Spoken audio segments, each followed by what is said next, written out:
Alors dans cette vidéo, on va voir ensemble comment travailler sur les dates. Donc ici, je vous ai fait différents exemples. Dans l'onglet tutoriel, vous avez ici la soustraction de dates, donc une date de début, une date de fin, et ici la différence entre les deux.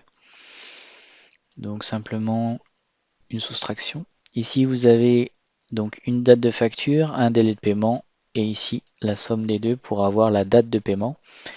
Ici, on a simplement pour avoir la date d'aujourd'hui, donc du jour, on met égal aujourd'hui, fermez les guillemets. Pour avoir la date et l'heure, on peut mettre égal maintenant. Pour avoir le retour du jour de la semaine. Alors la fonction du jour de la semaine, en fait ici vendredi 10 avril, on est le 6e jour de la semaine, samedi c'est 7 et on commence la semaine au 1er dans le cadre de cette fonction ici. On a la même fonction ici mais avec ici l'indication justement du type de retour. Type de retour qu'on peut voir ici en allant sur la fonction. Et donc ici au niveau du type de retour, le type de retour est un nombre. Si c'est dimanche égale 1 et samedi égale 7, on va utiliser 1. Donc on mettra simplement 1 ici. Si par exemple on commence notre semaine un lundi avec 1 et dimanche le 7, on va utiliser 2 comme type de retour. Et si le lundi égale 0 et le dimanche 6, on va indiquer 3 en type de retour. Donc ça c'est la façon d'utiliser la fonction jour-semaine suivant si vous voulez indiquer un début de semaine au dimanche ou au lundi. Ensuite, on a la fonction date qui va nous permettre de renvoyer une date par rapport à cette fonction. Et enfin, on a un exemple ici avec datediff. Datediff qui nous permet de faire des différences entre deux dates. Donc ici, on a par exemple 23 janvier et 8 avril. Donc si on veut faire l'utilisation de datediff, eh bien il suffit d'aller dans une cellule, de mettre égal date diff comme ceci, d'ouvrir les guillemets et puis de choisir une date de début. Ensuite, vous avez point virgule, une date de fin et ensuite on a le type. Donc au niveau du type, on a par exemple entre guillemets D pour les jours, comme ceci. Donc vous fermez et vous avez vos jours. Au niveau des jours, en fait, vous pouvez directement indiquer jour avec par exemple le et commercial comme ceci et entre guillemets, donc avec un espace bien sûr, mettre les jours comme ceci. Et donc on aurait 76 jours. Et donc après vous utilisez la poignée de recopie comme ceci.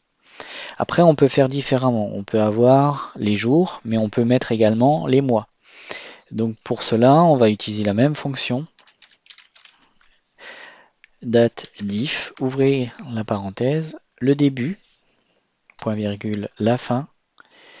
Et en fait, le point virgule va nous donner en fait le, le, le retour si c'est le mois, le jour, l'année ou voire la semaine. Donc là, on va avoir l'année. Donc on a 0 année. Donc après, ce qu'on peut faire, c'est mettre l'année ici comme ça, avec le et commercial, année. Et puis après, comme on veut par exemple avoir, on va reprendre la même formule, mais là on veut pas avoir l'année, on veut avoir le mois. Donc on va faire YM et on va utiliser le et commercial, mettre entre guillemets et on va mettre le mois, comme ceci. Et là on va avoir 2 mois. On peut faire également la même chose pour ajouter par exemple les jours. Donc là on va avoir les jours. Pour mettre les jours, on va mettre MD. Et donc ici ce que je vais faire à la fin, rajouter le et commercial, le guillemet, un espace et mettre jour. Pour avoir un espace, il suffit de mettre ici l'espace juste après le mois. Et donc on aura 2 mois et 16 jours. Donc j'utilise la poignée de recopie, j'ai l'intégralité de mes périodes comme ceci. Et puis si jamais on voulait aller plus loin et mettre par exemple,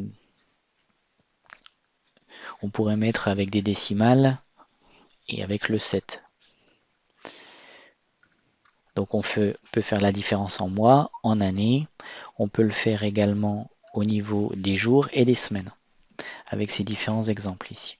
Exemples qui sont résumés ici. Donc année, mois, jour, année, mois et année, jour et mois.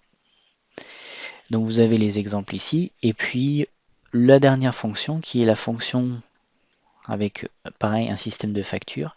Vous avez par exemple une facture qui est émise le 18/11/2020 avec une facture due au 15 du mois suivant. Et bien vous pouvez faire date de l'année ici, du mois, plus 1 au 15 du mois. Et donc vous aurez l'équivalent de la date de paiement sur cette facture. Et donc vous avez d'autres exemples qui sont faits ici. Pourquoi ces dates ici? Donc en fonction,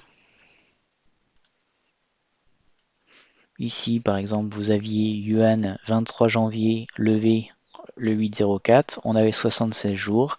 Par rapport aux dates ici de confinement, la France 17/03, on devrait avoir une sortie de fin de confinement si on a toujours les 76 jours comme yuan, et bien équivalente au 1er juin.